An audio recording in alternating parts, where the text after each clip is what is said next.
আসসালামু আলাইকুম রহমতুল্লাহি ওবরাকাতুহ। প্রিয় ফেসবুক বন্ধুগণ, নিশ্চয়ই সবাই ভালো আছেন। একটা বিষয় নিয়ে আলোচনা করতে চাচ্ছি। বিষয়টি হলো খুবই স্পর্শকাতর একটি বিষয়। প্রথমত হলো, যদি গণভোটকে জিতাতে চান, অবশ্যই বাংলাদেশ জামাত ইসলামীকে জিতাতে হবে। আর যদি বিএনপি জিতে যায়, অবশ্যই গণভোট হেরে যাবে। স্পষ্ট কথা।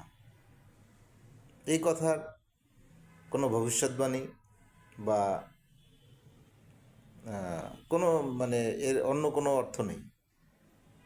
এটা চিরন্তন সত্য এবং এটাই হবে। যদি বিএনপি সরকার গঠন করে, গণভোট হেরে যাবে। আর গণভোট যদি বিজয়ী হয়, তাহলে বাংলাদেশ জামাত ইসলামী সরকার গঠন করবে। এর বিকল্প, এর ব্যতিরিকে, এর ব্যত্যয় কিছুই ঘটবে না। কারণ হলো,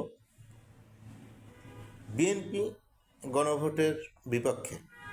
আর বিএনপি যারা করেন, তারা একমাত্র তাদের স্বার্থের জন্যই চিন্তা করেন। স্বার্থের বাহিরে এদের চিন্তা করার মন মানসিকতা এগুলো আসলে তাদের নেই। তারা তাদের ভোট দিয়ে চলে যাবে। আর অন্যদিকে ভোটের পার্সেন্টেজের যদি হিসাব করেন, তাহলে বাংলাদেশের এইবারের নির্বাচনে নিয়ন্ত্রণ করবে বাংলাদেশ আওয়ামী লীগ। এবারও নির্বাচন আওয়ামী লীগের নিয়ন্ত্রণেই এক প্রকার থাকবে। অনেকে মনে করতে পারেন আমি বোধহয় এটা একটু পাগলামি কথা বললাম। না, এটা পাগলামি কথা না, এটা বাস্তব এবং এটা চিরন্তন সত্য। এবছরের নির্বাচনও আওয়ামী লীগ নিয়ন্ত্রণ করবে। কারণ আপনাদের জানা আছে, একটা সময় এদেশের 70% ওভার মানুষ আওয়ামী লীগ করত। সেটা যে কারণেই করুক না কেন,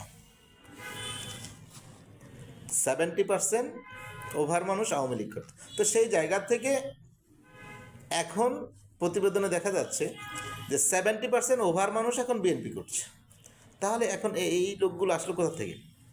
মঙ্গল গ্রহ অথবা চাঁদ থেকে আসেনি। আওয়ামী লীগের কিছু সুযোগ সন্ধানীরাই আবার বিএনপিতে অবস্থান নিয়েছে, তারা বিএনপির উপর ভর করেছে। তো পক্ষান্তরে যদি আওয়ামী লীগের যারা সাধারণ কিছু লোকজন আছেন, যারা স্রেফ বিনা স্বার্থে আওয়ামী লীগকেই ভালোবাসেন, বিনা স্বার্থে শেখ মুজিবুর রহমানকেই ভালোবাসেন, এই অর্থে যারা আছেন, হ্যাঁ, তারা যদি চিন্তা করেন যে দেশকে সুষ্ঠু একটা পর্যায়ে নিয়ে যাওয়ার জন্য, স্থিতিশীল পর্যায়ে নিয়ে যাওয়ার জন্য, তারা যদি দয়া করে, অনুগ্রহ করে, দেশকে ভালোবেসে যদি তারা গণভোটে হ্যাঁ নির্বাচনে অ্যাটেন্ড করেন বা হ্যাঁ ভোট দেন, তাহলে হয়তো গণভোট বিজয়ী হবে। তা না হলে গণভোট বিজয়ী হবে না। ইসলামী যে দলগুলো, এগুলো এক প্রকার আমার জায়গা থেকে এটা বলাটা কতটুকু উচিত আমি জানি না, হয়তো বা উচিত না। কিন্তু ইসলামী দলগুলো আসলে স্বার্থ অনেকাংশে, অনেক ইসলামী দল অনেকাংশে স্বার্থের বাইরে কিছু চিন্তা করতে পারে না, চিন্তা করেও না। হ্যাঁ, তারা হালাল হারাম শুধু মসজিদের মেম্বারেই রাখে, কিন্তু হাতের মুঠোয় যা দেয় এটার জন্য হালাল হারাম বিবেচনা করতে হয় না। তারা ক্ষমতার জন্য দল করে না, ক্ষমতার জন্য রাজনীতি করে না, তবে তাদের সিট কম হলে তারা আর ইসলামের সাথে নাই, ইসলামের সাথে তারা এসব আপোষে নেই। হ্যাঁ, যাই হোক, এটা এখন বাংলাদেশের মানুষ খুব ভালো জানে, খুব সচেতন। এটা আমার আসলে বলার কোনো প্রাসঙ্গিক বিষয় আছে বলে আমি মনে করি না। একটা সময় এদেশের মানুষ বলতো যে আসলে ইসলামী দলগুলো এক প্ল্যাটফর্মে আসলে হয়তো বা ইসলাম এদেশে শাসন করবে, ইসলামী দলগুলো সামনের সাথে চলে আসবে।